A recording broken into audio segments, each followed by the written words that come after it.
कमलायतलोचन लोकपते विजयी भव वेङ्कटशैलपते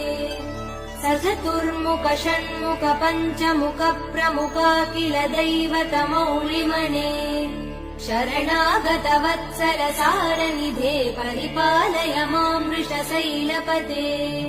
अतिवेलतया तव दुर्विषहैरनुवेल कृदक्षप्रपराधसदैः हरितं त्वरितं वृषशैलपते परया कृपया परिपाहि हरे